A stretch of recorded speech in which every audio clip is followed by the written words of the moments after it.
두두두두두두두 빠빠바바빠바바.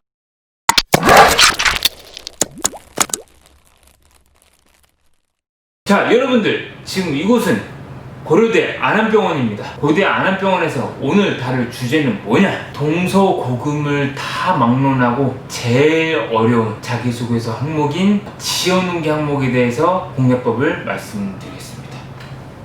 취업준비생들이 이 항목을 보면은 정말 어려워합니다. 옛날에 여러분들 보셨는지 모르겠지만 기억날 겁니다.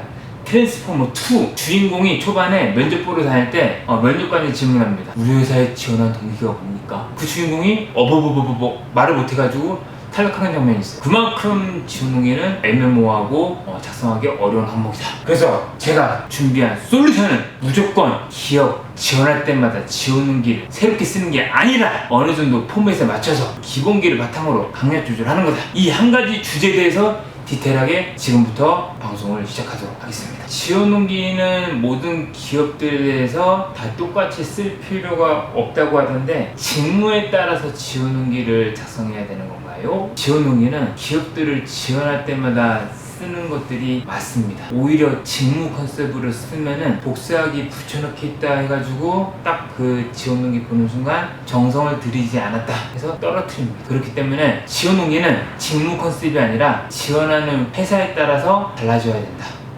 어떤 취업 전문가는 하나의 기업에 대해서 정말 디테일하게 기업 분석을 한 다음에 쓰라고 하던데 이게 맞는 건가요? 솔루션부터 말씀드리면은 기업들이 여러분들의 지원 동기를 제출할 때마다 다 읽는 게 아니기 때문에 지나친 기업 분석에 의한 지원 동기를 작성을 하시게 되면은 오히려 번아웃을 당합니다.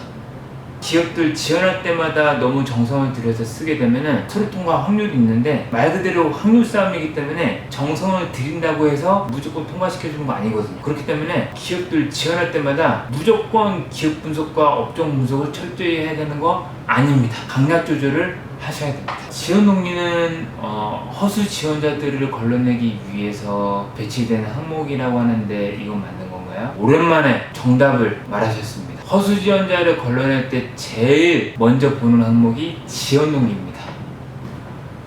저 같은 경우도 지원 동기 위주로 서류 검토를 합니다. 왜냐? 지원 동기 말고 여러 가지 항목들이 있으면은 그 여러 가지 항목들에 대해서 서류 검토를 할 때 일일이 다 보게 되면 시간이 너무 급박하게 흘러가기 때문에 읽을 시간이 없어요. 그래서 딱 지원 동기 보면은 이 친구가 우리 회사를 위해서 지원을 했구나. 아니다. 이 친구는 우리 회사만을 위해서 지원한 게 아니라 어느 정도 복구를 해서 약간 밑으로만 바꿨구나. 이런 스킬적인 부분들을 다 알고 있기 때문에 제가 방금 말씀드린 대로 허수 지원자를 고르기 위한 항목이 맞습니다. 쉽게 쓸 수 있는 방법이 없을까요? 당연히 있죠. 저 취업의 신도 지방대학교, 지방사립대학교 학점 3.2, 토익 235점으로 공기업, 대기업, 외국계 기업에 다 입사했는데 그런 구직활동 스킬이 엄청나니까 학교 듣겠죠. 지원 동기 잘 쓰는 방법에 대해서 이제 말씀을 드릴 건데 두 분은 속성 코스가 아니라 슬로우 모드를 좀 가져야 됩니다. 지원 동기를 잘 쓰는 방법은 딱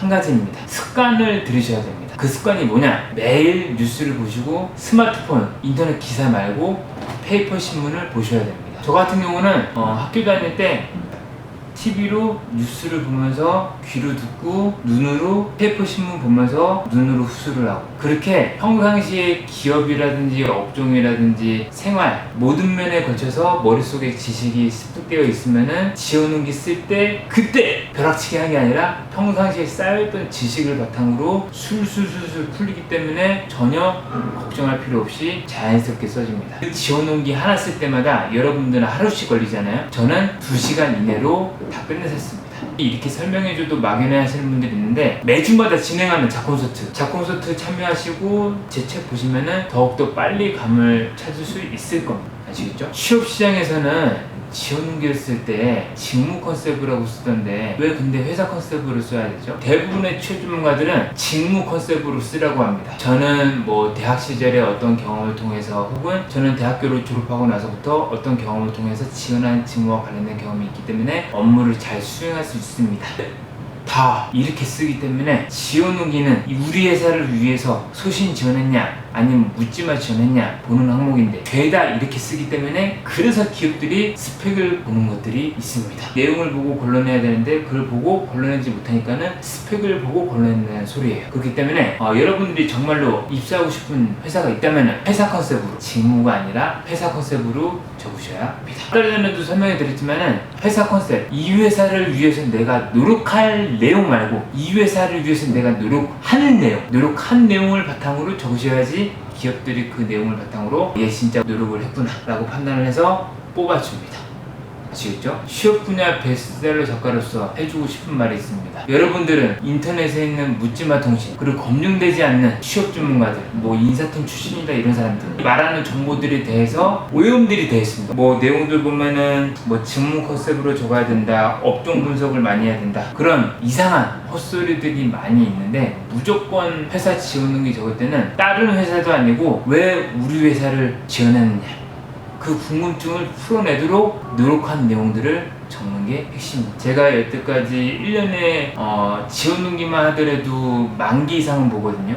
거의 99%가 직무 컨셉이에요. 그렇기 때문에 회사 컨셉으로 적어야 변별력이 있고 차별화가 되기 때문에 뽑힐 확률이 2배 이상 올라간다. 아시겠죠? 회사 사장으로서 지원동기 항목에 대해서 솔직한 마음을 이제 말씀드리면은 이력서부터 보지 않습니다. 자기소개서 첫 번째 항목도 보지 않습니다. 무조건 보는 순서가 어떠냐면은 이력서 패스하고 지원동기부터 봅니다. 그거부터 본 다음에 그 다음에 마음에 들면은 그 다음에 이력서를 보고 그 다음에 나머지 항목들의 자기소개서 항목들을 본 다음에 그런 다음에 서류상으로 인성과 역량을 평가합니다. 회사 사장으로서 바쁘기 때문에 볼 시간이 없어요. 이력서 물론 이제 여러분들이 살아온 과정들이 이제 그대로 담겨있죠. 근데 그 이력서 항목들 다 검토해야 되기 때문에 시간 낭비예요. 그래서 지원동기부터 집중 공략을 합니다. 그러고 나서 합격이다 싶으면은 나머지 이력서에 있는 내용들이나 나머지 자기소개서의 나머지 항목들도 마음에 드는 후광 효과가 나타나기 때문에 서류를 뽑아줄 확률이 커집니다. 아시겠죠? 면접할 때도 마찬가지예요. 딱 보면은 이 지원동기에 따라서 질문을 안 하는 경우가 있습니다. 좋은 케이스, 지원동기 내용을 봤을 때 충분히 우리 회사를 위해서 노력을 한 인재이다. 왜? 대부분의 사람들이 잘 쓰는 사람들의 특징이 있는데 우리 회사를 위해서 기여할 점들을 구체적으로 적습니다. 이 회사를 위해서 기여할 부분들을 적기 때문에 그 부분을 보고 질문이 안 들어가고 이 사람이 이미 역량과 인성이 되어 있구나 라고 해서 어설픈 애들한테만 질문이 들어가는 경우가 많습니다. 아시겠죠?